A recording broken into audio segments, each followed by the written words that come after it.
প্রধানমন্ত্রী নরেন্দ্র মোদীর নেতৃত্বাধীন এনডিএ সরকারের 12 বছর পূর্তি উপলক্ষে দেশজুড়ে বিভিন্ন কর্মসূচি পালন করছে ভারতীয় জনতা পার্টি। সেই ধারাবাহিকতায় শ্রীভূমি ও হাইলাকান্দি জেলাতেও আয়োজন করা হয় বিশেষ ধর্মীয় মহাযজ্ঞ সাংগঠনিক কর্মসূচির।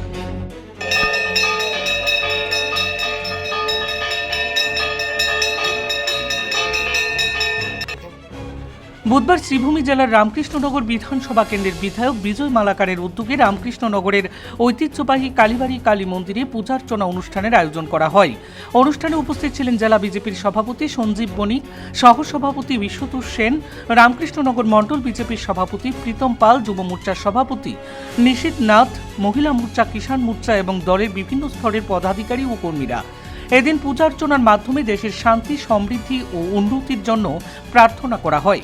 অনুষ্ঠানে বক্তব্য রাখতে গিয়ে বিধায়ক বিজয় মালাকার প্রধানমন্ত্রী নরেন্দ্র মোদীর নেতৃত্বে গত 12 বছরে দেশের বিভিন্ন উন্নয়নমূলক কর্মকাণ্ডের খতিয়ান তুলে ধরেন।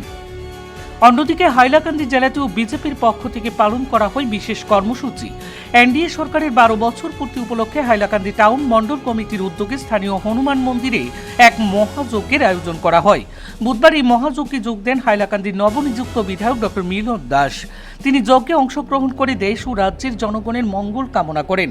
পাশাপাশি উপস্থিত নেতৃবৃন্দ গত 12 বছরে কেন্দ্রীয় সরকারের বিভিন্ন জনকল্যাণমূলক প্রকল্প ও উন্নয়নমূলক পদক্ষেপের কথাও তুলে ধরেন। শ্রীভূমি থেকে হাইলাকান্দি সর্বত্রই দলীয় নেতা কর্মীদের উপস্থিতিতে কর্মসূচিগুলি উৎসব মুখর পরিবেশে সম্পন্ন হয়।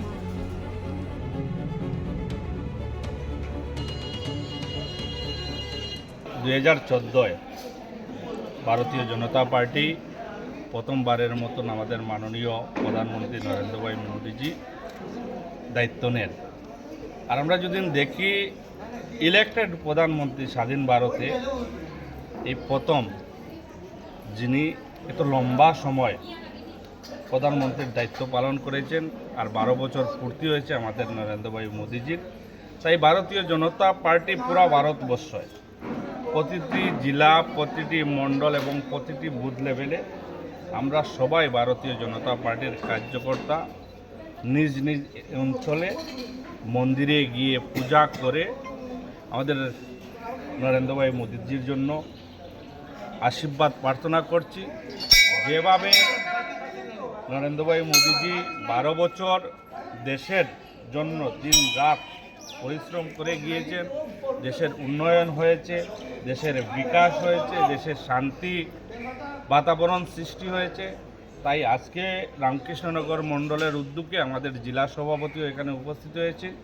আমরা রামকৃষ্ণনগর টাউন কালীবাড়িতে পূজা অর্চনা করি, মায়ের বুক লাগাই, যজ্ঞ হবে। আমরা সবাই মিলে ভারতীয় জনতা পার্টির কার্যকর্তারা মা কালীর কাছে প্রার্থনা করি যে মা কালী যাতে আমাদের নরেন্দ্র ভাই মোদীজিকে সুস্থ সবল রাখেন। যেভাবে উনি 12 বছর মানুষের সেবা করে গেছেন প্রধানমন্ত্রী হয়ে, 15 বছর গুজরাটের মুখ্যমন্ত্রী হয়ে, প্রায় 25 বছরেরও উপর মুখ্যমন্ত্রী এবং প্রধানমন্ত্রী হয়ে দেশের সেবা করে গেছেন, আরও যাতে 10-15 বছর ওনাকে মা কালী শক্তি দেন, যাতে দেশের প্রধানমন্ত্রী হয়ে দেশের উন্নয়ন করতে পারেন। তার জন্য আজকে আমরা কালীবাড়িতে পূজা অর্চনা করি এবং রামকৃষ্ণনগর সমষ্টির প্রতিটা বুথে বুথে ভারতীয় জনতা পার্টির কার্যকর্তারা পূজা অর্চনা করেছেন। এবং আপনারা যদি দেখেন ভারতবর্ষের প্রতিটা জায়গায় যারা বিধায়ক আছেন, এমএলএ আছেন, এমপি আছেন, মুখ্যমন্ত্রী আছেন, মন্ত্রীরা আছেন, সবাই নরেন্দ্র মোদীজির সুস্থ এবং সফলভাবে যাতে উনি ওনার কার্যক্রম করতে পারেন তার জন্য সবাই পূজা অর্চনা করে আশীর্বাদ প্রার্থনা করছেন। মাননীয় নরেন্দ্র মোদীজি শাসনকালে মানে প্রধানমন্ত্রী হিসাবে যে ওনার শাসনভার তার 12 বছর পূর্তি হয়েছে এবং সেই হিসাবে দলের নির্দেশ মতে আজ আমাদের সমস্ত রাজ্যে প্রায় প্রত্যেকটা বুথেই আমাদের এই কার্যক্রম নেওয়া হয়েছে। ওনার দীর্ঘায়ু এবং উত্তরোত্তর শ্রীবৃদ্ধি কামনা করে পূজা অর্চনা হচ্ছে, বিভিন্ন জায়গায় যজ্ঞের ব্যবস্থা হচ্ছে। ঠিক সেইভাবে আজকে আমরা হাইলাকান্দি শহর মণ্ডলের ব্যবস্থাপনায় হাইলাকান্দি স্টেশন রোড স্থিত হনুমান মন্দির আমরা সবাই সমবেত হয়েছি। মাননীয় প্রধানমন্ত্রীর দীর্ঘায়ু কামনা করেছি, পূজা অর্চনা হয়েছে এবং তার সাথে সাথে এখানে যজ্ঞানুষ্ঠান হয়েছে। আমরা আশা করি যে মাননীয় প্রধানমন্ত্রী বিগত 12টা বছর যেভাবে অক্লান্ত পরিশ্রম করে দেশের জন্য কাজ করেছেন, আগামী দিনেও যাতে সুস্থ শরীর নিয়ে দেশমাতৃকার জন্য কর্মরত থাকেন, এই আশা এবং নিবেদন নিয়ে আজকে আমরা এই অনুষ্ঠানে সবাই সম্মিলিত হয়েছি।